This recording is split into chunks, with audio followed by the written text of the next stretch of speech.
Bienvenue à tous. Merci d'être connectés aujourd'hui pour cette présentation sur les métiers de la cybersécurité. Je vais commencer par me présenter. Donc, Frédéric Sussiac, je suis enseignant responsable pédagogique sur le campus du CESI Arras. Vous allez sentir un petit accent normalement. Et donc voilà, je travaille sur les formations informatiques et cyber depuis maintenant 26 ans. Donc, je pilote des promotions de jeunes et de moins jeunes sur les métiers de l'informatique en général, et plus particulièrement depuis quelques années sur les métiers effectivement des infrastructures, réseaux et de la cybersécurité. Je vais vous demander si possible de couper les micros, s'il vous plaît, pour ceux qui se connectent, ce sera plus pratique. On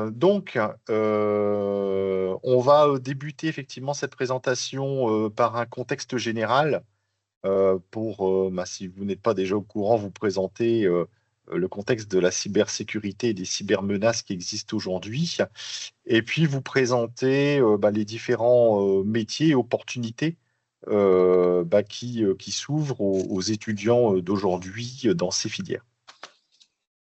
Donc, on va débuter effectivement par un premier slide effectivement qui est complètement représentatif du contexte. C'est qu'on a aujourd'hui un coût global du cybercrime qui est évalué à plusieurs milliers de milliards de dollars. Donc, vous voyez, depuis 2021 jusqu'en 2025, on est sur une estimation, mais ça ne cesse de progresser. Donc, en fait, c'est un coût qui est complètement incroyable. Attention, derrière ce coût, c'est un total, effectivement, de plusieurs choses. C'est le coût, effectivement, d'investissement des entreprises dans des solutions de cybersécurité pour se protéger, mais c'est aussi le coût de tout ce qui a été, effectivement, volé en termes de données. Voilà, c'est le préjudice, aussi le montant des préjudices. C'est aussi des détournements de crypto-monnaies, par exemple, etc. Ce sont aussi les pertes réalisées, justement, subies plutôt par les entreprises qui ont été victimes d'une attaque cyber, en fait. Donc, arrêt de production, problématique, effectivement, de l'image de l'entreprise, baisse d'activité, baisse, effectivement, des ventes, etc., etc. Donc, de ce fait, on a aujourd'hui effectivement, comment dire, un coût qui augmente d'année en année et qui va crescendo et qui continue effectivement à grandir. Donc aujourd'hui, je pense que vous en avez effectivement entendu parler aux informations, mais on a des attaques de cybersécurité qui sont majeures dans le monde entier, mais aussi en France. On a effectivement, voilà, je vous en ai mis deux, trois de connus, mais entre autres, effectivement, APHP, qui est effectivement dans le monde de la santé, où on a eu quelques données de volées et mis sur le marché. Donc, ça, c'était une grosse problématique aussi sur le côté, données médicales. Et effectivement, c'est très, très sensible comme données. Donc, elles sont revendues, elles sont mises à disposition. On a eu des problématiques avec Soprasteria aussi, qui a eu effectivement des grosses perturbations dans cette entreprise qui est effectivement dédiée au monde de l'informatique, à l'IT. Donc plusieurs dizaines de millions d'euros de pertes suite à effectivement des blocages qui ont été mis en place effectivement suite à un ransomware. Vous avez dû en entendre parler. Un ransomware, c'est une espèce de virus, si ça vous parle un peu plus, qui arrive dans l'entreprise, qui chiffre en fin de compte, qui crypte toutes les données de l'entreprise, et les pirates demandent une rançon pour remettre à disposition les données de l'entreprise. Voilà, donc ça paralyse complètement un système d'information, et si on ne paye pas la rançon, on ne retrouve pas ces données. Donc on va voir qu'il y a effectivement des solutions pour éviter ce genre de problématique, et qu'il ne faut surtout pas payer ce genre de rançon, parce que ça ne garantit toujours pas que les pirates vont nous rendre la clé pour pouvoir déchiffrer. Et on a Schneider Electric aussi, qui a été victime d'un ransomware, voilà, et qui a provoqué des grosses perturbations opérationnelles, effectivement, dans cette entreprise. Donc, comme vous pouvez le voir, le monde de la santé, le monde de l'informatique, les mondes bancaires, l'industrie, tout le monde est touché aujourd'hui par ces problématiques d'attaque cyber. Donc aujourd'hui, effectivement, voilà, la PME, la TPE, la très grosse entreprise, en fin de compte, aujourd'hui, tout le monde, en tout cas, subit ces attaques. Alors, on pourrait passer des heures hein, sur qui, de où, etc. Euh, je vous invite à aller voir sur Internet. On a des cartes interactives des attaques cyber. C'est la guerre tout le temps, hein. Moi, j'ai comment dire, un écran dans mon bureau avec les attaques en direct. Ça tire dans tous les coins, hein, entre guillemets. Ce sont des pirates qui attaquent des gouvernements qui attaquent d'autres gouvernements. Enfin voilà, il y a plusieurs types effectivement de menaces et d'attaques. Mais en tout cas, voilà, ça ne cesse de se développer sur les dernières années. Donc les menaces sont évolutives, hein. On a aujourd'hui des cybermenaces qui évoluent, qui se, comment dire, qui se professionnalisent, qui s'industrialisent aussi grâce à l'arrivée de l'IA, puisque bah, dans ce monde-là aussi, l'IA comment dire, permet d'améliorer effectivement les attaques. On a besoin effectivement d'expertise spécialisée. Donc, le secteur effectivement de la cybersécurité aujourd'hui structure effectivement des métiers de plus en plus spécifiques, hein. Il y a 10-15 ans de ça, euh, on parlait un peu de sécurité, de cybersécurité, mais on n'avait pas tous les métiers qui existent aujourd'hui autour de cette spécialité, hein. Donc, la demande augmente, mais les spécialités augmentent aujourd'hui, hein. Et puis, bah, effectivement, comme vous avez pu le voir, hein, on a un marché qui est complètement en expansion. Donc, j'ai basé effectivement cette présentation sur un document de l'ANSSI, hein, qui est l'Association nationale de la sécurité des systèmes d'information, qui est très, très active en France. Je vous recommande d'aller faire un petit tour sur son site. Et vous trouverez, je l'avais mis sur le premier slide, un QR code, effectivement, qui permet de télécharger cette étude des métiers. Vous verrez qu'il y a énormément de métiers qui se développent autour de la cybersécurité. Donc, on parle d'une création de 35 000 nouveaux postes en cybersécurité d'ici 2030. Voilà, donc ça, c'est une estimation par rapport à ce qui a déjà été mis en place sur les dernières années. Alors, les métiers de la cybersécurité, hein, et encore aujourd'hui, c'est en constante évolution, hein. Il n'y a pas que le simple pirate hacker, qui est effectivement peut-être pas un métier, mais en tout cas, dans les équipes qui sont en recherche de solutions, on leur apprend aussi à attaquer, hein, pour voir un petit peu comment ça se passe. On appelle ça les red teams, qui s'opposent au blue team. Et donc, effectivement, on a plus de 32 métiers distincts aujourd'hui qui sont répertoriés dans les métiers de la cybersécurité. De 6 grandes familles, je vais vous présenter les quatre plus grandes. 15 000 postes vacants et sur les dernières années, on parle de 70% de croissance des besoins en recrutement, hein. Tout ça est lié. Vous voyez, de plus en plus d'attaques, de plus en plus effectivement de dépenses, de pertes aussi, etc. Donc les entreprises s'équipent en tout cas et ont besoin de recrutement pour sécuriser leur système d'information. Donc dans les grandes familles, je vais vous en présenter 4. On a effectivement la famille de la protection, hein. Donc en fait, on a des métiers qui vont implémenter des mesures de défense, des solutions techniques et organisationnelles pour défendre le système d'information des entreprises. On a des métiers qui vont tourner autour de la détection et de la surveillance. Donc là, ils vont être là pour piloter ce qui se passe sur le système d'information, mettre en place des solutions, quelquefois d'ailleurs accompagnées d'intelligence artificielle, pour surveiller des activités qui sont effectivement anormales, des pics d'activité qui ne sont pas censés se passer. Donc là, on peut détecter par exemple qu'il y a une fuite de données, on a un débit important de données à 2 heures du matin, qu'il n'a rien à faire là. Donc on a des détections, on a des surveillances de réseaux.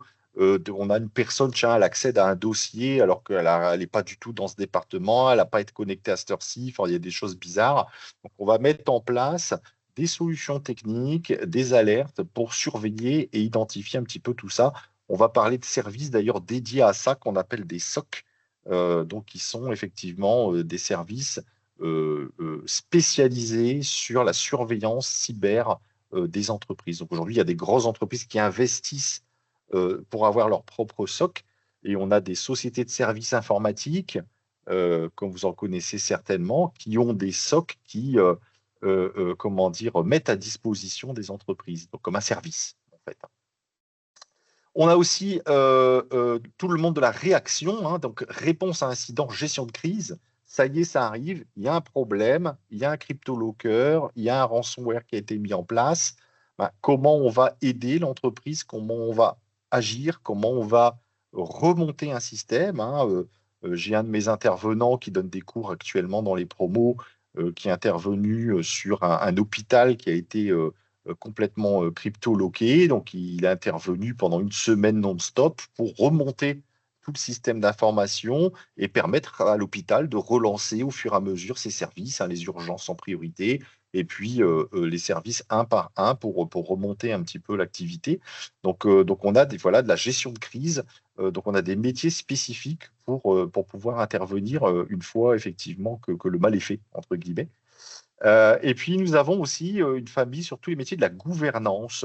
Donc, c'est effectivement la vue globale. On va se projeter, on va faire le design, on va prévoir un système d'information, une évolution des systèmes d'information pour les 5 à 10 ans à venir. On va parler de schéma directeur et on va concevoir des infrastructures bah, qui vont résister aux attaques qui vont arriver dans les prochaines années. Donc, on est plutôt sur des postes, effectivement, plutôt de DSI ou de RSSI, hein, responsable de la sécurité des systèmes d'information ou directeur des systèmes d'information. Donc, voilà un petit peu les grandes familles. Alors, on va aller un peu dans le détail de chacune des familles. Les métiers de la protection des systèmes et réseaux. Donc, on va avoir effectivement des métiers comme l'ingénieur sécurité, hein, qui met en place les systèmes, les technologies, qui assurent le déploiement des VPN, des pare-feux. Donc, ce sont ces boîtiers, ces technologies qui vont nous permettre de protéger notre réseau, de nous connecter. Vous connaissez certainement les VPN si vous avez fait du télétravail pour vous connecter à votre réseau d'entreprise de façon sécurisée et chiffrée, hein, pour pas que toutes les données qui transitent entre votre PC chez vous et l'entreprise bah, puissent être aspirées et exploitées par des pirates.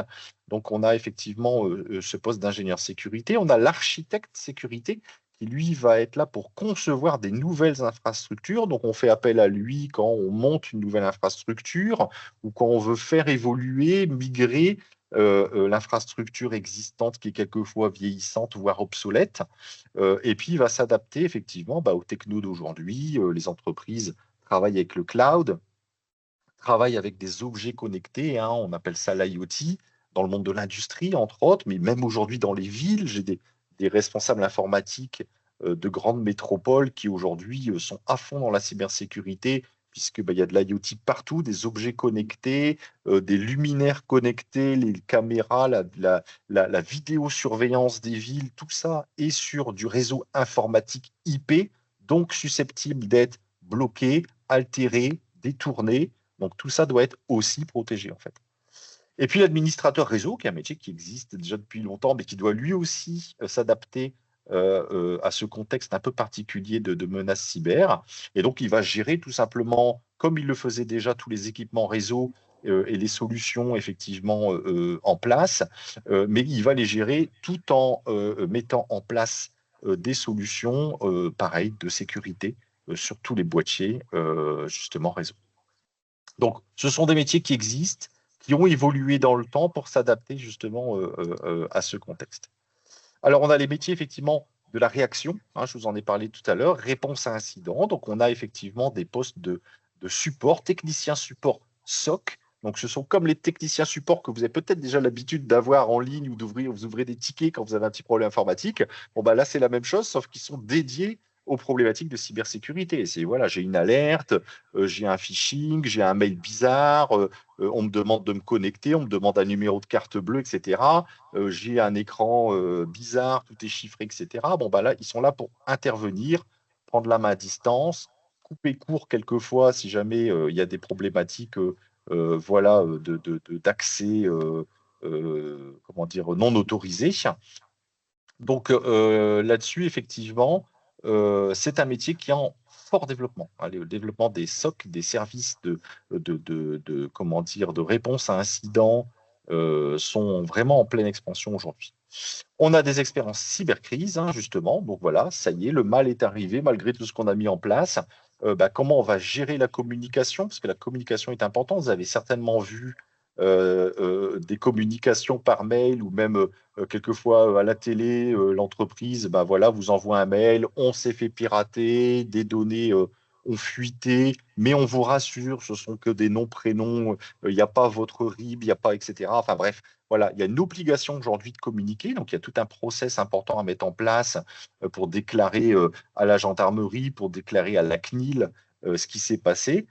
Et puis, on a aujourd'hui effectivement tout l'aspect. Alors, PRA, PCA, ça ne va pas vous parler, mais c'est des plans de reprise d'activité ou de continuité d'activité, donc qui permettent à une entreprise qui s'est fait attaquer de reprendre son activité au plus vite, de restaurer des sauvegardes, de remonter un système d'information en parallèle de celui qui s'est fait hacker, on va dire, parce que vous verrez qu'il existe aussi des métiers où il va falloir comment dire, investiguer sur tout le système qui s'est fait hacker et on ne peut plus y toucher. Donc, tout le système d'information et les ordinateurs qui sont fait hacker, on n'a plus le droit d'y toucher. On va en construire un deuxième à côté parce que on va investiguer. Il faut le temps d'analyser tout ce qui s'est passé, de remonter, de trouver qui a fait l'attaque, comment ça s'est passé, par où ils sont passés, etc. Pour pouvoir derrière, donc là on a une investigation, et j'arrive sur le troisième métier, un investigateur numérique, ça s'appelle, hein, c'est dans du forensique qu'on appelle ça. Et donc on va analyser les preuves, on va trouver et analyser l'attaque, comment ça s'est déroulé, pour pas que ça puisse se reproduire derrière. Donc, voilà, j'en parlais, hein, ça se croise un petit peu, métier de la détection et de l'analyse. Hein. On a des analystes forensiques, hein, donc qui font vraiment des analyses approfondies d'incidents pour améliorer les protections derrière.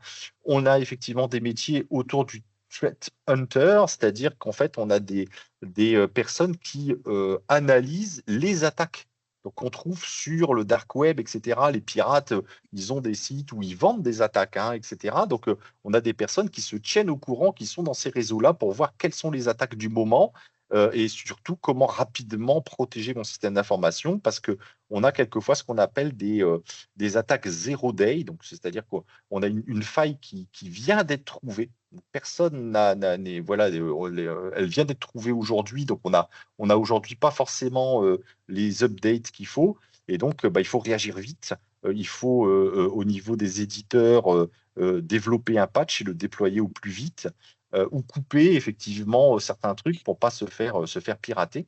Donc, on a des gens qui cherchent un peu tout ça. Et puis, on a des analystes SOC qui, eux, prennent du recul sur l'activité, effectivement, la surveillance, le traitement des alertes pour dire, tiens, il y a un truc bizarre, on va essayer de réagir et on va adapter notre système d'information et notre protection par rapport à tout ça. Donc, on travaille sur des outils de supervision, on parle de SIEM, on parle d'intelligence artificielle, on parle de SOAR, donc on a des systèmes qui supervisent et qui sont capables de détecter et de couper, en tout cas d'agir à la place de l'humain pour tout de suite mettre un terme à une attaque en cours, des choses comme ça. Donc voilà, donc on a vraiment des métiers hyper intéressants sur ces métiers-là, en tout cas sur ces technos-là.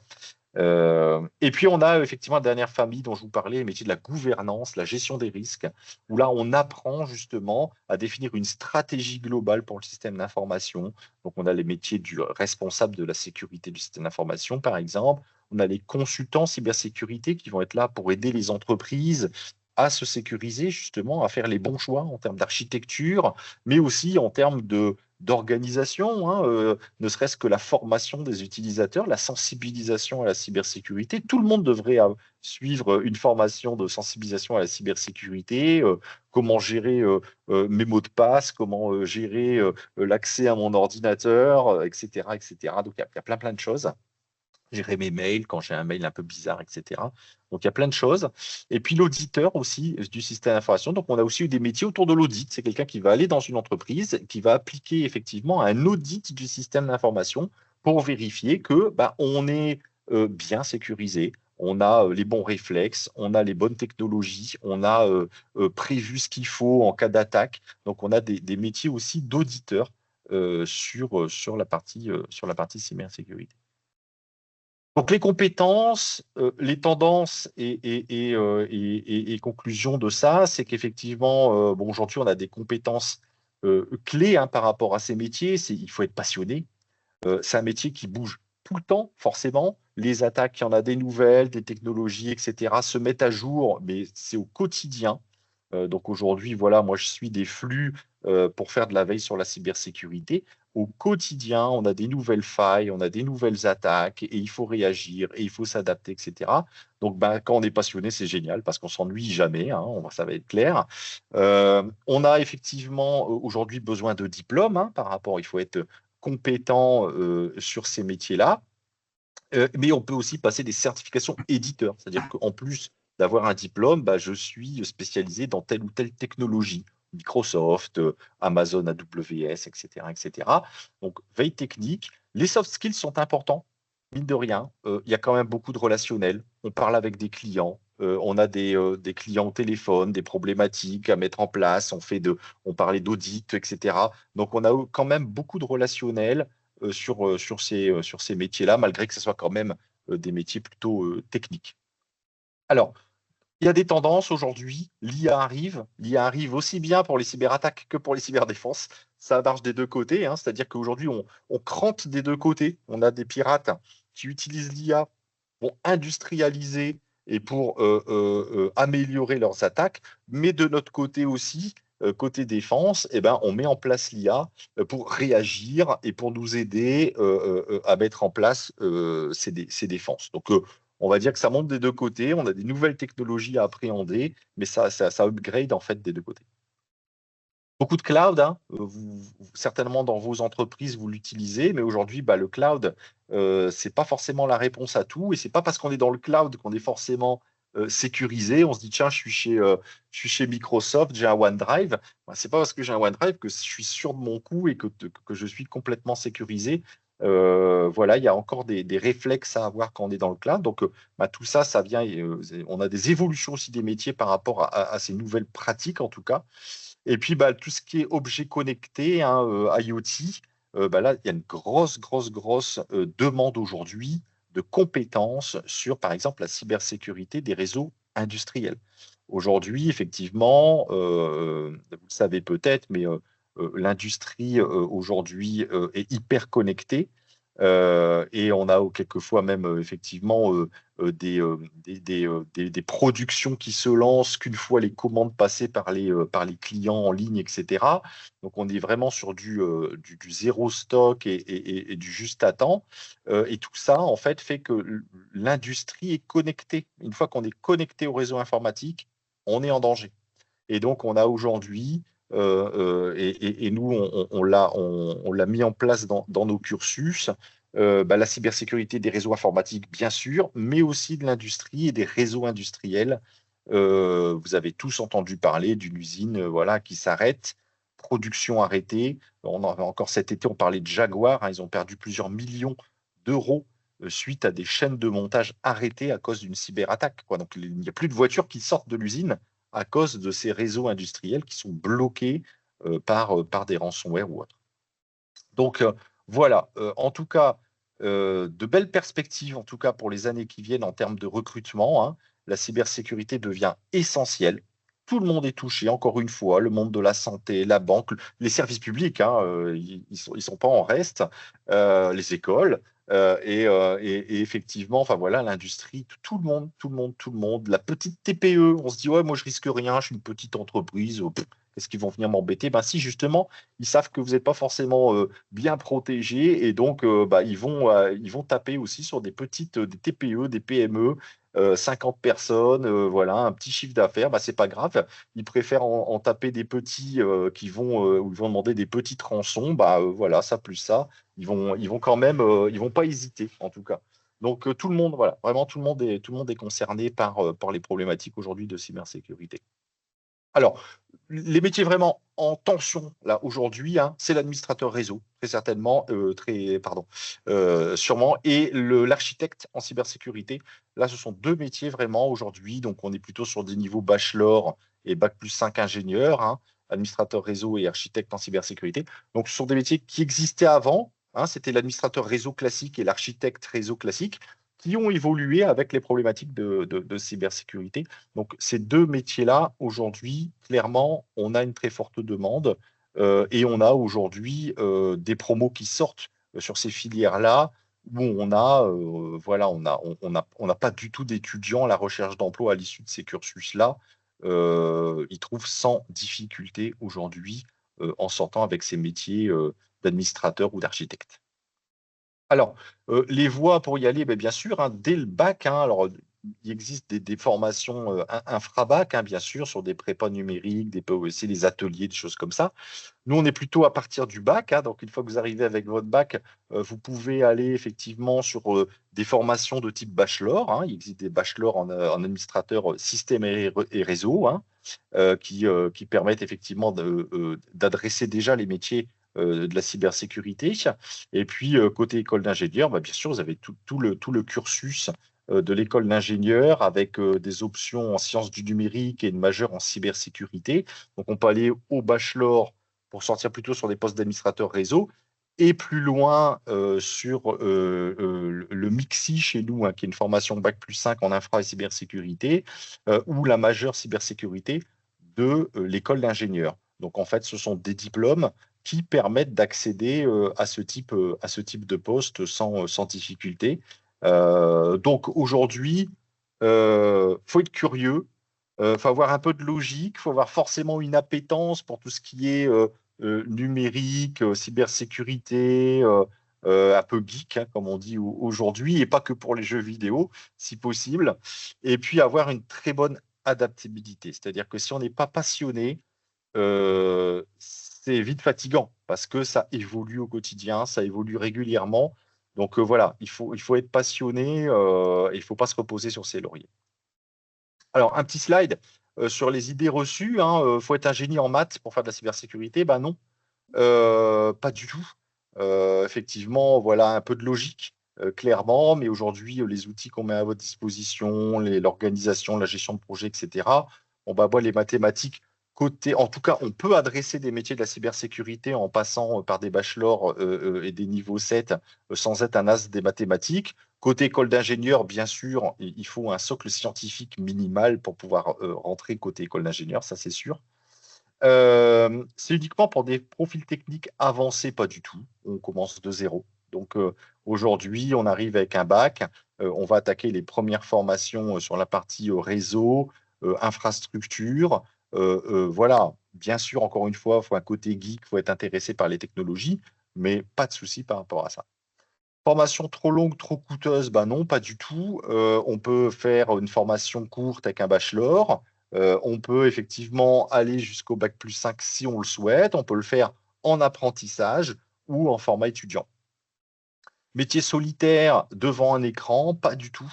Pas du tout, puisqu'on est toujours effectivement en relation avec des clients, avec une équipe dans le SOC. Ben voilà, on a beaucoup d'interactions en tout cas avec les éditeurs des solutions, avec les clients. Voilà, c'est vraiment un métier aussi bah, où il y aura de la communication et des échanges. On n'est pas seul derrière ses écrans, comment dire, et son clavier. Donc, un peu de logique, un peu de rigueur, ça suffit pour bien débuter. Voilà, ce sont des parcours qui sont accessibles à tout niveau. On fait de l'alternance, il existe de l'alternance, il existe du format étudiant. Les deux, effectivement, modalités sont disponibles. C'est du travail d'équipe, de la communication. Voilà. Faut-il savoir coder? J'ai eu souvent la question.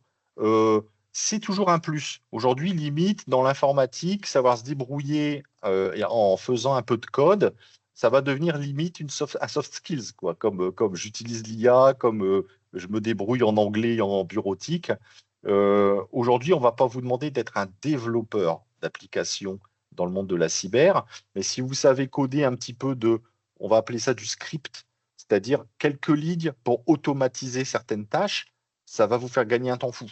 Donc, on l'apprend en cours de toute façon. Donc, on va vous apprendre à scripter, pas à développer des applis, mais à scripter, vous permettre de faire effectivement quelques travaux de façon automatique pour vous faciliter le quotidien. Voilà, les financements, j'en ai parlé, hein. Format étudiant, format apprentissage, les deux modalités sont disponibles pour aller vers ces métiers.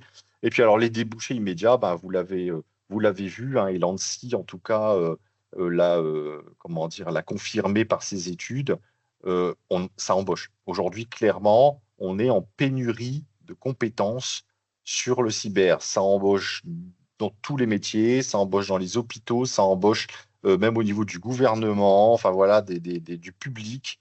Donc aujourd'hui, on a besoin d'énormément de ressources dans le monde de la cybersécurité. Je termine avec un slide, effectivement, qui est un slide sur le reclassement de nos étudiants qui sortent avec effectivement, notre bac+5 en infra et cybersécurité. Donc, vous voyez un petit peu, hein, le nombre de diplômés qui sont sortis là récemment. Ils sont à plus de 80% en CDI, hein. Donc ça, il n'y a aucun souci, effectivement. Moi, mes étudiants ont même la plupart du temps le choix entre plusieurs entreprises lorsqu'ils sortent des études. Voilà, on a un salaire qui est tout à fait euh, correct, j'allais dire, pour un jeune de 23 ans qui sort de l'école. L'âge au démarrage, vous avez une moyenne à 24 ans, hein, parce qu'on en a des un peu plus vieux, on en a quelquefois des un petit peu plus jeunes. Voilà, donc on a des métiers, comme je vous le disais, d'administration, d'ingénierie, effectivement, à l'issue de ce type de diplôme. Clairement, enfin voilà, encore une fois, euh, très très peu, mais vraiment exceptionnellement, des jeunes à la recherche d'emploi à l'issue de ces cursus en cybersécurité.